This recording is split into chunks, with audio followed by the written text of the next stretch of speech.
said, the king will never abdicate. I think he's on borrowed time. If it's existential for the institution, he most definitely will. Charles is on resignation watch. I really feel sorry for the family, tragically sorry for the family of Virginia Giuffre, and goodness knows what turmoil that poor woman went through in her life. It screams of an establishment cover-up. I'll say there's an argument that Harry and Meghan are even worse. No, Harry and Meghan are not worse than Andrew.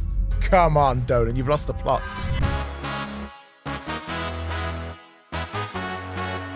Hello and welcome to the Daily Expresso. I'm JJ Anisiobi, starting off your week with the Royal Executioner, Mark Dolan, Talk TV breakfast host. So good to see you. I'm going to be doing a lot of executing today. And it's going to be Andrew Mountbatten-Windsor. And it's also going to be his brother Charles, who I think is also sweating today. You think so? Yeah. Well, I think I agree with you. And I'll tell you why. The Met Police have said they're going to be looking into Andrew's former protection officers. They're going to ask them, what did they hear? What did they see? What did they do? And Andrew Loney had said this to us last year, that he'd spoken to former security officers who'd said they told the Queen, and every time someone snitched on Andrew's bad behaviour, that officer was removed or threatened with being removed from his position. So this could be bad news for the legacy of our dear beloved Queen. Most definitely, and we won't wish to besmirch her memory. There's a few things about Elizabeth. She has been one of our great monarchs. She preserved the institution. Her first prime minister was Winston Churchill. She was a rock star. We loved her. She's not here to defend herself. She's passed. So notwithstanding respect for the dead and acknowledging her legacy, she was the boss of the firm, the CEO. The buck stops with the person at the top. And don't give me this baloney about how she was incredibly old and infirm. The Queen had her intellectual capacities until the very last day of her life. It was days before she passed that she welcomed a new Prime Minister in Liz Truss. Yes. She suffered very, very serious health symptoms, but they were not cognitive. And where a lot of these allegations land are in the 2010s, when the Queen was incredibly active, in fact, far too hardworking for her age, traversing the globe as head of state in this country. So the Queen can't have not known that there were bad headlines around Andrew, that there were allegations, that there were rumours. She can't have been ignorant of the fact that her beloved favourite son was being caught up in scandals that had implications around money, national security and sex. The other problem you've got, we may never know what the Queen, well, we will never know what the Queen knew. She'll take that to her grave. But you've also got her son, Charles, who is the monarch. And notwithstanding that the Queen was the boss and head of state, Charles was, under the Queen, the second most senior member of the royal family, and one hell of an exclusive in the Mail on Sunday this weekend, suggesting that that Charles was warned about Andrew's business relationships and that the royal name was being exploited and, I quote, abused by an associate of Andrew. So whether Andrew was lining his pockets, whether he was exploiting his royal pedigree to get girls, whether there were concerns around national security, classified documents going over to Epstein and others, the whole thing stinks. And I spoke on my Talk TV show over the weekend to a lot of royal experts, and they said, the king will never abdicate. Well, I beg to differ, because I think that it's impossible that Charles was not aware that there were problems with Andrew. There's the small matter of the cheque for £12 million, reportedly, so that Andrew did not have to go and defend his innocence in a US court. Now, if that didn't provoke some conversation within palace circles about the credibility and the moral stature of Andrew, nothing will. Who wrote the cheque? Reportedly, the Queen. Yeah. And what you could say is, I don't think Charles has covered himself politically, because his best move would have been to become king and immediately strip Andrew of the Prince title, the membership of the Order of the Garter, and his Duke of York title. What Charles needed to do, JJ, is get ahead of this. His defence pre-taking to the throne is, my mum was the boss. fair dinkum. But once you've got the top job, you act. And somebody that most definitely will act when he gets the top job is William, who it's my understanding detests Andrew and was pushing for harder sanctions on Andrew from 2020, from the moment that check was written. So it's priced in, isn't it, that Andrew is a problematic individual, to say the least. Yeah. The issue you got now is the sword of Damocles hanging over the head of Charles. I think he's on borrowed time. Really? And I predict, unlike all of those royal experts, but of course, you know, they circle the wagons, don't they? Mm-hmm. All of these authors and biographers, they're so caught up in procedure and tradition.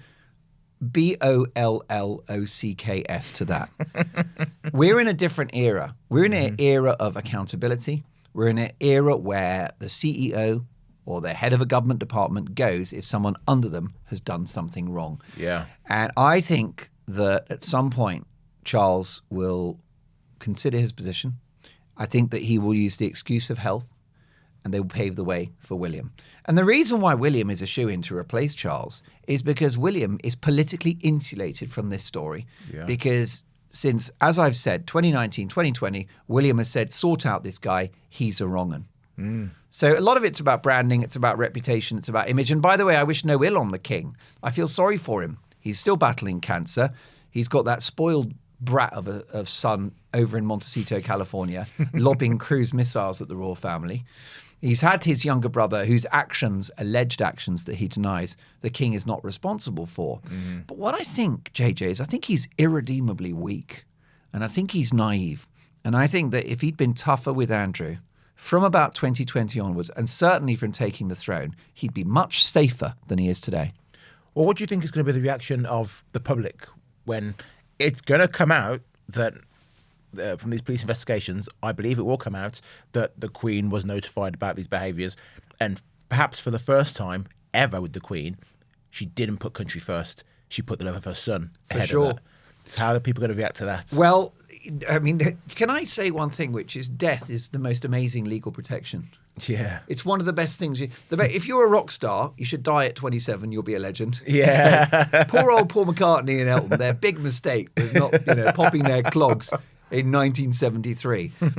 And therefore, not being on the planet, I don't wish to be flippant. I was very fond of the Queen. But, her passing, may God rest her soul, is essentially that protects her legacy. We will never know what she thought. But yes, for sure, we may have to revise our view of Queen Elizabeth and her reign. And it does seem like perhaps heart ruled over head. And yes, perhaps you're right that Queen put family before country, but more importantly, that put Andrew before family and country. Yeah. Because I've got no doubt that Charles was uncomfortable with the rumours about Andrew. Because Charles is not cut from the same cloth. He's irredeemably weak, yes, he is. But he's not a narcissist. He's not an egomaniac. He's quite a humble, sincere, principled man. He's a total workaholic. He's got a devotion to public duty. He's a very serious and earnest guy. What you got with Andrew, notwithstanding the allegations that he denies, is a flippant, indulgent and stupid man with a profound sense of self-importance. Why the Queen was so worshipful of Andrew is one of the great mysteries of the royal era. Andrew Lowney suggested it was because the Queen had such a life of strict order and control and such a sense of duty that she lived vicariously through Andrew the Playboy, that she wanted to indulge him as this wild loose cannon because she never could. Who knows? I mean, she may have looked at her sister, lovely Margaret, with all the boyfriends and the old cigarettes and the gin and tonic and think how the other half live. Yeah. Because, I've always said that about William and Harry, JJ. How dare Harry complain about being the spare? Much better gig being the spare than being the heir to the throne. Why? Well, because William's never been able to relax, have a few beers and chase women and do something naughty behind a bike shed. And dress in a Nazi costume and say, oh, it's just for a bit of jokes. That's it. Or use racial slurs to talk about his friends in the army. Too right. So, in the end, obviously, if the Queen knew more than we previously were aware of, it's going to impact her legacy. But it won't be existential because she's gone. It's existential for Charles. It's all about his brand now. And can he be seen to have done the right thing? Now, if he was asleep at the wheel, and if he did indulge his younger brother, and if he could have pulled some levers that he didn't, we won't judge him morally, because I think that it's very difficult, isn't it, you're hoping that this will just go away. That's very much the royal approach. Never explain, never apologize, never complain. So yeah, I think that Charles is on resignation watch. It won't happen in the days ahead. It likely won't happen in the months ahead. But as he faces his cancer battle, I think that could be the golden ladder that he climbs down and hands over to William. It might be the only hope for the future of the monarchy. Hey, if you're enjoying what you are watching and want to see more exclusive content from both the Daily Expresso and the Daily Express, click the link in the description below to take you to our premium offering. And the first month will only cost you £1. Well, speaking of William, he was at the BAFTAs yesterday and he said, well, his quote, "I'm not in a calm state." Amazing. Yeah. So I feel like he wants to say more, but King Charles has said, no, this is it. We're not going to put out any statements, but just saying that I'm not in a calm state, that speaks volumes. William is a rock star. William is flawless. That line saying, I'm not in a calm state at the moment, that was classic dry royal understatement, and it was very clever politics. It's a little bit like, when a Premier League manager decides what the line is going to be at the press conference, Sir Alex Ferguson, squeaky bum time. Yeah. Jose Mourinho, I'm the special one, or they park the bus. These very, very smart people who are good at their job always decide what the line is. And they can lead the media narrative. That's exactly what William has done. William has not said this by accident or off the cuff. He's very, very deliberate. He's very careful in what he says. Let's not forget, this is the same rock star who had to face allegations that the family were racist following the Harry and Meghan traitorous Oprah interview, in which they pointed the finger at an unnamed member of the royal family. Potentially, they were pointing the finger at Catherine, which is truly outrageous, because it could have been anyone. If you don't name, then we're all guilty by association. So he's on his way to church. Not much of a God-fearer, by the way, William. Oh, really? Something of an atheist and an agnostic, but he knows that the gig is, you're down with God. Yeah, it's the royal gig, and but yeah, he's not a religious man, but it's part of his job to go to church, and so he's on his way in, and a journalist says, "Are the royal family racist?" And he turned around and said, "We are very much not a racist family." Now, again, that was deliberate. And it was the perfect antidote to all of those allegations from the Oprah show. It was done elegantly. And it reminded me of the Queen's line about recollections may vary.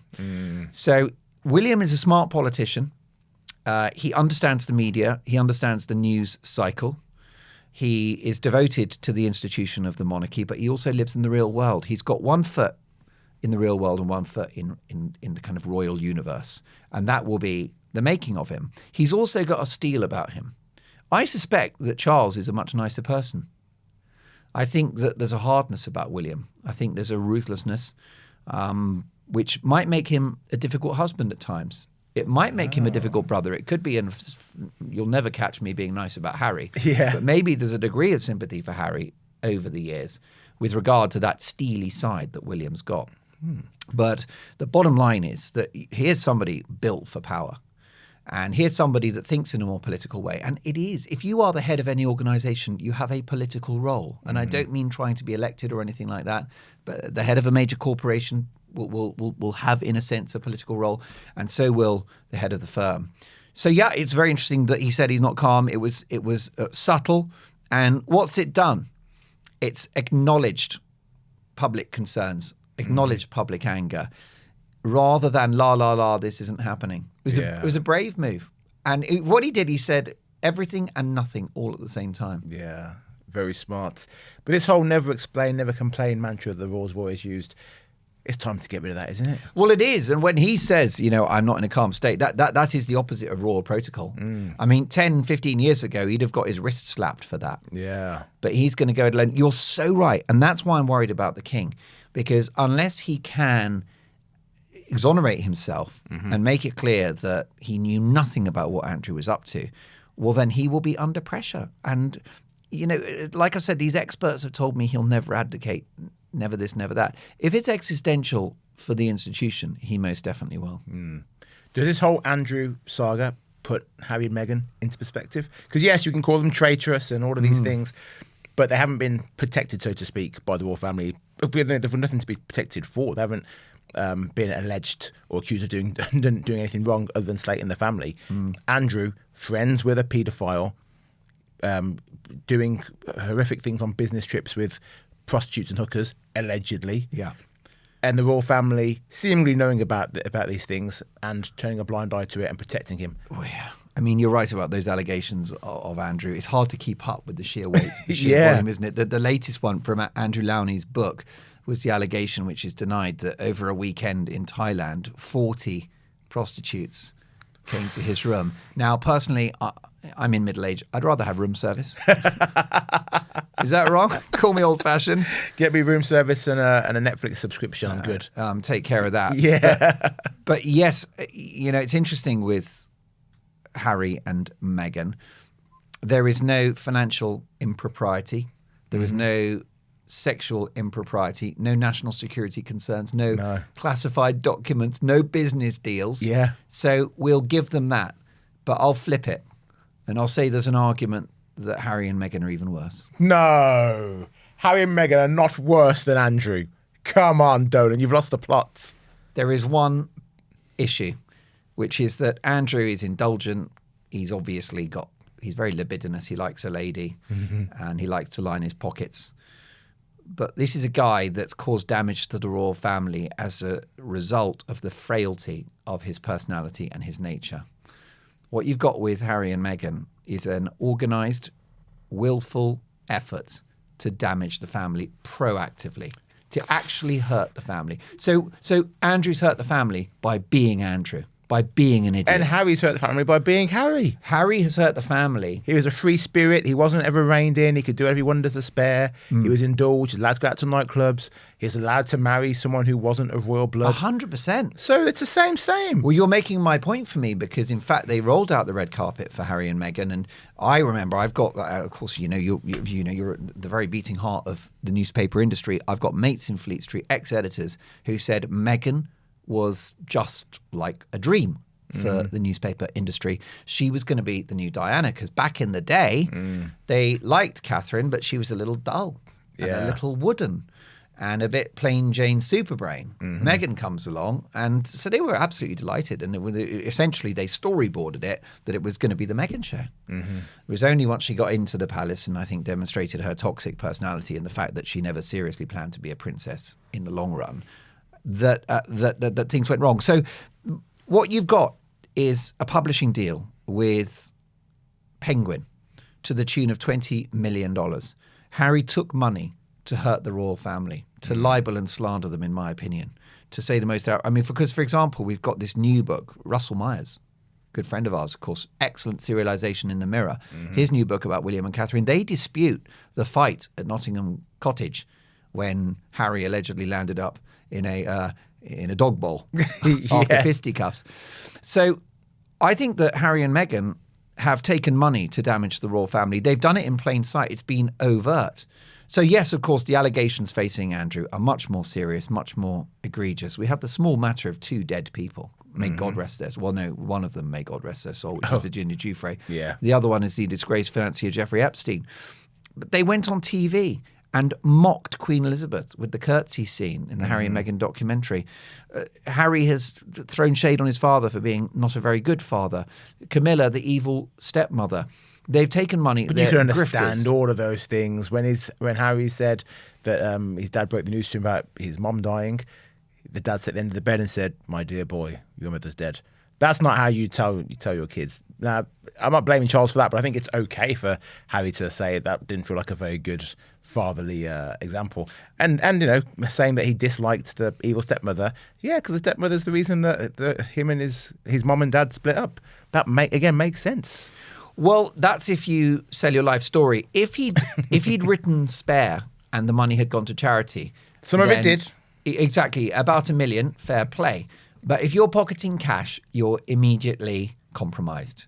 ideologically and ethically, because you're taking. If it was about I've got to get my side of the story out there and I will take no money, well then you and I would have nowhere to go in this conversation. It's like he just needed to get his.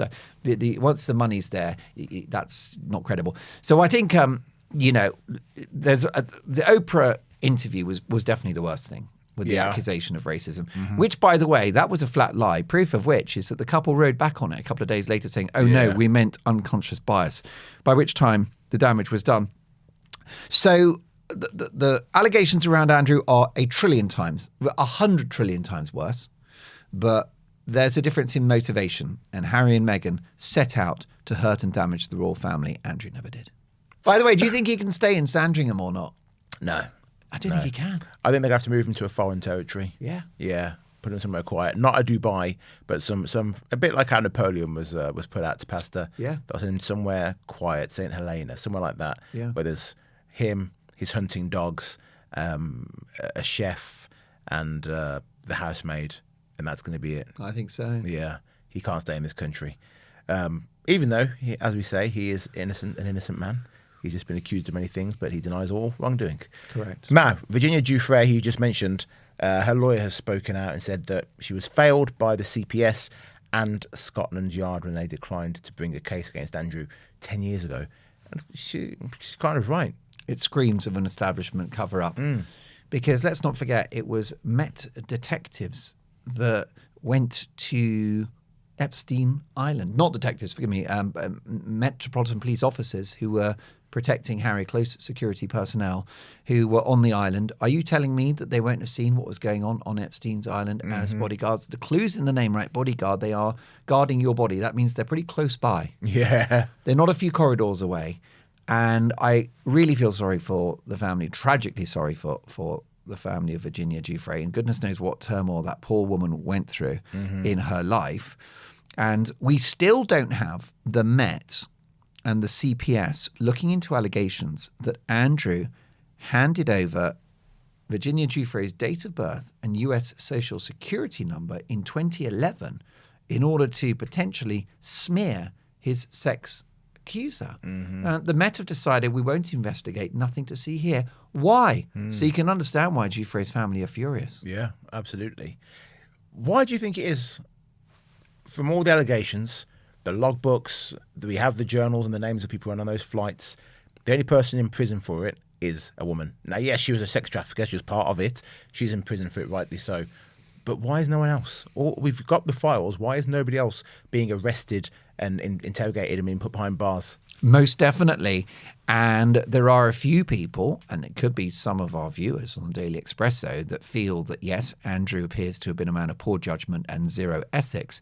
But where is the court of public opinion in relation to Bill Gates, who's all over the Epstein files and is reportedly a man that asked Jeffrey Epstein about antibiotics for the treatment of an STD picked up from young Russian women, and that he might seek to put those antibiotics into the food of his wife, Melinda, at the time. Why isn't he being hauled in by US cops? What about Bill Clinton, who used the so-called Lolita Express, which is the name of Epstein's private jet, as a bus service? Yeah. What about US President Donald Trump? Does he have a case to answer? And there are many more. So I'm so happy that Andrew is being investigated. By the way, I don't know why it's taken so long, but I'm very happy he is. But why not the others? And I think the US establishment are delighted because they're happy to throw a British aristocrat under the bus. Because as a general rule, members of the royal family, they don't sue you for libel, they don't go to court, they don't explain, they don't complain. And that wall of silence is damaging for someone like Andrew. Because, I mean, he probably would love to be on this show and just say, look, it's all a pack of lies and yang, yang, yang. But he can't. Yeah. He's defenseless. So, yeah, it seems like complete double standards. And Ghislaine Maxwell, rotting in jail, and her brother spoke to the Daily Telegraph this week and said that she's completely the fall guy. She's completely being scapegoated for the actions of a lot of very dangerous men. Yeah. It's not fair and it's not right, and it's a complete mystery as to why there aren't more men behind bars, or at least being pursued by the cops. So I don't know if you've seen the Express splash today. There's also an amazing expose video on YouTube about it. Turns out that when Starmer was top dog at the CPS, rather than just making sure that all these sex pests and men accused of being child rapists were investigated and hopefully then put in jail, the police were giving out these essentially ASBOs for pedos. So the pedo would get or the accused suspected paedophile would get a letter saying, this is wrong, this person you're hanging out with is a child, they shouldn't be out at night time with you. But then that was it. No further action was taken. So the police could then just close the book and be like, well, yep, that case is closed, and they can do other police work instead. Absolutely gobsmacking. Well, it's a shocker, and there's a pattern here. Let's not forget Starmer was DPP when all of the Savile stuff was happening. Now, his defence is that there were thousands of cases. This one did not cross his desk. I refer you to our earlier conversation about King Charles. The buck stops with the boss. Savile being the most potentially prolific paedophile in the history of this country. And here we go again with the pedo ASBO. You couldn't make it up. I wonder whether it's because the left have some kind of misguided sympathy for these so-called minor attracted adults. Is this ideological? Don't forget, it's figures on the left, figures from the Labour Party in the 70s and 80s who campaigned for the rights of these minor attracted adults. Yeah. You know what they are. I know what they. Our viewers know what they are. Yeah. But seemingly woke Starmer doesn't. It's sick. Yeah. And I can't believe that he goes around as a prime minister with the moral high ground like I'm one of the good guys. This is, by the way, a guy that's so worried about women's safety and so concerned about sexual crime against women. Well, first of all, he doesn't know what a woman is, right? And not knowing what a woman is means that females do not have their hard-won sex-based rights, which is tied in with their protection. Yeah. Because if only women are allowed in a certain space, they are safer. Starmer's not worried about that because he's all in with gender ideology. And similarly, the grooming gangs inquiry. Yeah. Still dragging their heels. Why has it taken so long? There's an issue here. Now, I'm not going to say that Starmer likes these evil Yeah, of course. sort of perverts. Of course not. He would be as revolted as you and I. But actions speak louder than words. And I think it's an attitude thing. I think it's a pathological sympathy. And I'd go the other way. I'd be a complete hardliner about it. For these sorts of crimes, lock them up and throw away the key. And I would happily pay more taxes. I don't want to pay more taxes because we're up to the neck in it, aren't we? Yes. But I'd happily pay more taxes if the people accused and convicted of those crimes spent longer in jail. Yeah. Well, you can watch that brilliant expose by Zach Garner-Perkins and the Express on our YouTube channel. Thank you for watching the Daily Expresso. Like, subscribe, and share. Hit the hype button. Hit the hype button right now. It helps push up the feed. Thank you for watching, and bye-bye.